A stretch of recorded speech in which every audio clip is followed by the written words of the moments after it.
देख, मैं ये नहीं बोलूँगा कि मैं काफ़ी ज़्यादा लेट वीडियो बना रहा हूँ, बिल्कुल टाइम पे ही मैं बना रहा हूँ, मेरे को जितना मालूम है।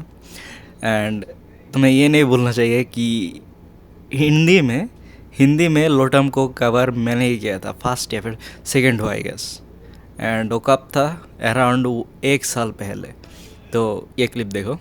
जिसको चाइना में the greatest web novel ever exist बोला जाता है। 2025 में इसका एक डॉन गो यानी कि चाइनीज एनिमे एडेप्टेशन आने वाला है, और जब ये आएगा ना तब तुम्हें हर जगह ऐसे ही शॉर्ट रीडेड देखने के लिए मिलेगा।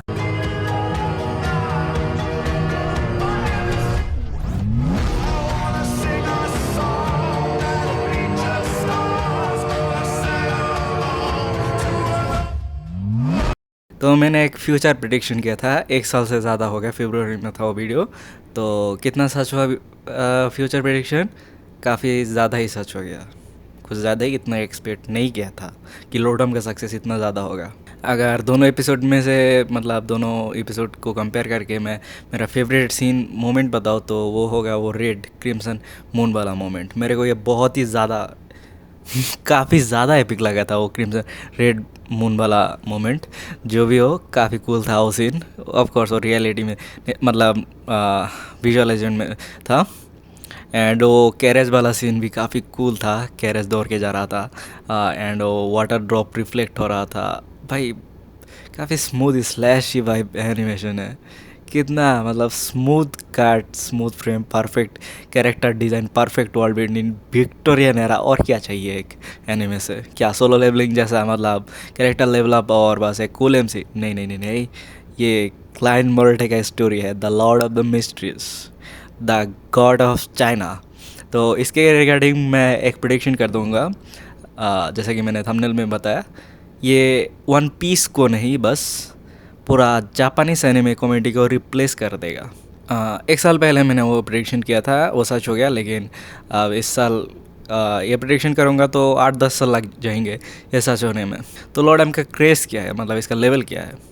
इसका साफ आंसर मैं दे दूँगा कि ये पैदा ही हुआ था हिस्ट्री को रीराइट करने के लिए। हाँ, मतलब इसके ऑथर ने इसको लिखा ही था कि हिस्ट्री को रीराइट करेगा।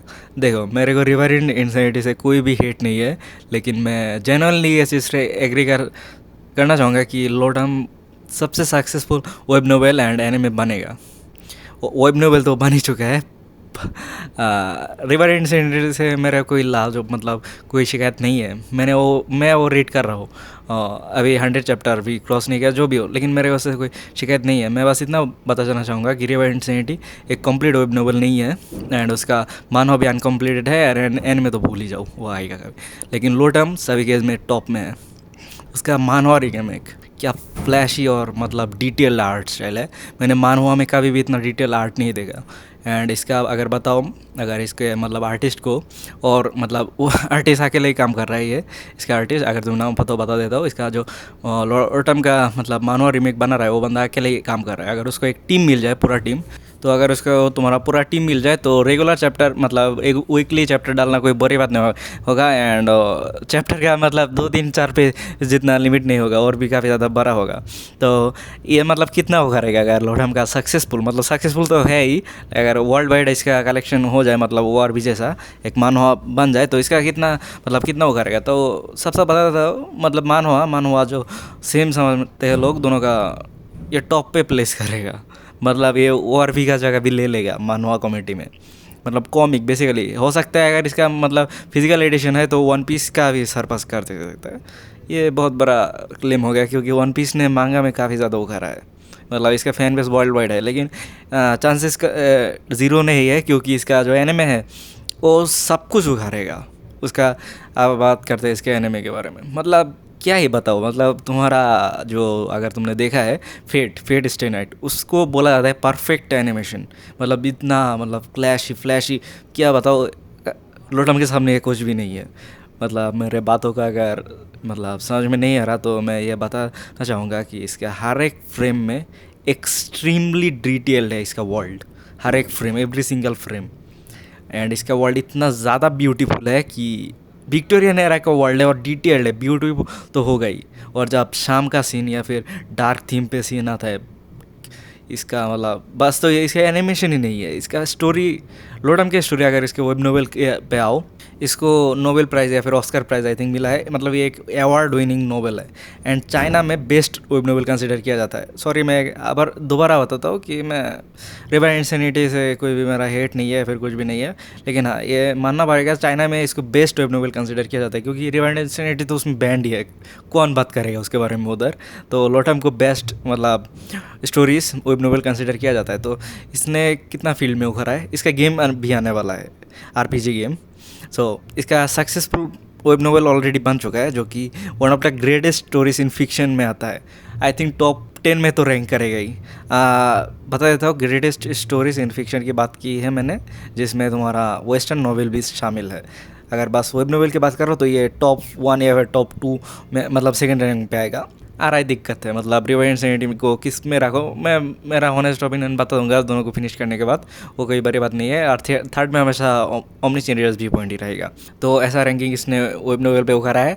और अगर बात करो एनिमे की, तो इसका एनिमे ने इससे ज़्यादा उखाड़ा है, मतलब पूरा एनिमे ओवरऑल एनिमे फैंडम की बात कर रहा हूँ मैं, इसमें इससे ज़्यादा उखाड़ा है, क्योंकि अगर बस वेब नोवेल कैटेगरी में ये टॉप में रैंकिंग करता है। लेकिन अगर बात करो एनिमे की, तो हर एक बंदा, मतलब जो एनिमे देखता है काफ़ी टाइम से एंड वो डिफरेंट न्यूज़ को ऑब्जर्व करता है, तो उसको इसके बारे में डेफिनेटली पता होगा Lord of the mystery. And try करने के बाद कितना ब्यूटीफुल एनिमेशन है, वो बिल्कुल फिदा हो गया होगा। तो इसने एनिमे फील्ड में उससे ज़्यादा उखरा है। एंड अगर बात करो मानवा की, जो कि मैंने पहले ही बता दिया, अगर मतलब सक्सेसफुल हो जाता है, अभी तक मतलब 10 मानवा रीडर में से 2 को ही शायद से मुश्किल से पता होगा कि लॉर्ड ऑफ द मिस्ट्री नाम का कोई मानवा भी एग्जिस्ट करता है। लेकिन अगर बात करो इसका गेम का, जो कि लास्ट थिंग है, इसके बारे में कोई न्यूज़ नहीं है मेरे पास, सॉरी।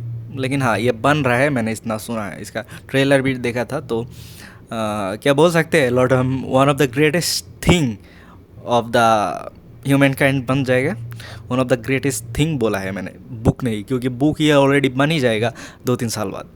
तो अगर पूरा प्रेडिक्शन मैंने ताजुब पे लगा हो, तो one of the greatest thing का मैं गारंटी नहीं दे सकता, लेकिन मैं ये ज़रूर से बता सकता हूँ, Lord of the Mystery is going to take the crown from Japanese anime fandom, not only One Piece. And अगर मैं और डीपली बताऊँ, तो ये फ्यूचर में एनिमे को रिजेंबल करेगा, मतलब रिप्रेजेंट करेगा फ्यूचर में, क्योंकि जो काम आप वन पीस या फिर सोलो लेवलिंग जैसे एनिमे करता है, मतलब वर्ल्ड के सामने एनिमे को रिप्रेजेंट करना, जापान को रिप्रेजेंट करना, ये लॉर्ड ऑफ द मिस्ट्री ये चीज़ फ्यूचर में ये चाइना के साथ करेगा, मतलब चाइना को वर्ल्ड के सामने रिप्रेजेंट करेगा। चाइना का प्रोडक्ट भले ही कैसा हो, लेकिन इसका माल मसाला एंड इसका स्टोरी टॉप टियर मैं बता रहा हूँ। तो अब जापानीज एनिमे फैंडम के बारे में आता है, Solo Leveling, mid leveling, trash इतना ही बोला है, क्योंकि जो स्टोरीज बस एक मेन कैरेक्टर के पर्सनैलिटी के ऊपर एंड ऑरा फार्मिंग के ऊपर और इस एनिमेशन आर्ट स्टाइल के ऊपर बेस्ड है, मतलब स्टोरी भी नहीं है, बस ये चीज़ के ऊपर जो एक मानवा एनिमे बेस्ड है, जिसमें स्टोरी नाम का एलिमेंट नहीं है, वो कभी भी मेरे दिल में जगह नहीं बना सकता। इससे ज़्यादा मैं तारीफ़ करूँगा लाइक लेवियाथन मानवा, देन उसके बाद आता है और एक मानवा हार्ट समन। ऐसे मतलब इनका आर्ट स्टाइल भी काफ़ी बढ़िया है, खूबसूरत है, एंड इनका स्टोरीज भी काफ़ी मतलब ज़्यादा बेहतर नहीं है, लेकिन हाँ बेहतर है, एटलीस्ट सोलो लेवलिंग से 100 टाइम बेहतर है, क्योंकि सोलो लेवलिंग में स्टोरीज नहीं है। एंड अब बात करते हैं जापानीज़ एनिमे, मतलब इसका जो जान है, मतलब जापानीज़ जो अभी तक होल्ड कर रहा है, इसे का है। इतना ही बताऊंगा, तुम लोगों के पास चांस था, the beginning after the end, जो कि कंसिडर किया जाता है वन ऑफ द ग्रेटेस्ट इसी का है स्टोरीज़ के बारे में, उसको तुम लोग अच्छे तरीके से परफॉर्म करके, मतलब अच्छे तरीके से प्रेजेंट करके वर्ल्ड के सामने रख सकते थे, जिस वजह से तुम्हारे पास एक चांस होता कि हाँ ये तुम्हारा लोटम के साथ compete कर सकता है। ऑल्दो ये टॉप 5 ग्रेटेस्ट वेब नोवेल के साथ लोटम के साथ ही आता है, लेकिन हाँ तुमने उसको भी गवा दिया the beginning after the end को, मतलब क्या बोलो, इसको क्या कर दिया तुम लोगों ने।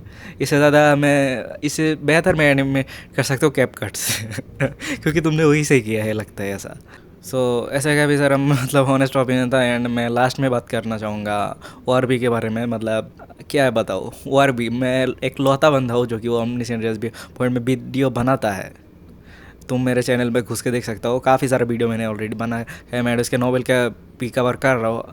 एंड मैं काफ़ी मतलब दिल से माफ़ी मांगना चाहूँगा कि काफ़ी टाइम से वीडियो नहीं आ रहा, वो लोग इसका रीज़न सिंपल है, मैं खुद का नॉवल में बिज़ी था एंड बस 3 ही चैप्टर बाकी है। वॉल्यूम 1 उसका 115 चैप्टर में ख़त्म हो जाएगा वॉल्यूम 1। उसके बाद मैं सब कुछ रिज्यूम कर दूँगा इस चैनल में, और भी को कवर करूँगा काफ़ी अच्छे से।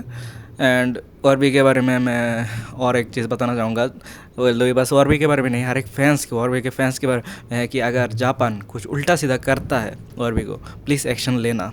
देखो, the beginning after the end से मेरा कोई ताल्लुक नहीं है, मैं उसका बस मानो ये थोड़ा बहुत फॉलो करता हूँ। मैं मतलब उतना बड़ा इसका फ़ैन नहीं हूँ। मैं इसका स्टोरीज के ज़रूर रिस्पेक्ट करता हूँ, लेकिन मैं इतना बड़ा फ़ैन नहीं हूँ। लेकिन हाँ, मैं और भी का ट्रू फैन हूँ। मेरे को इसका स्टोरी काफ़ी ज़्यादा बढ़िया लगता है।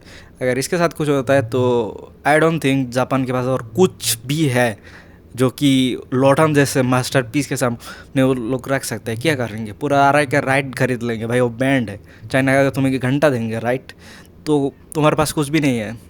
तो इसलिए मैंने बोला Lord of the Mystery is going to take over the whole Japanese anime fandom.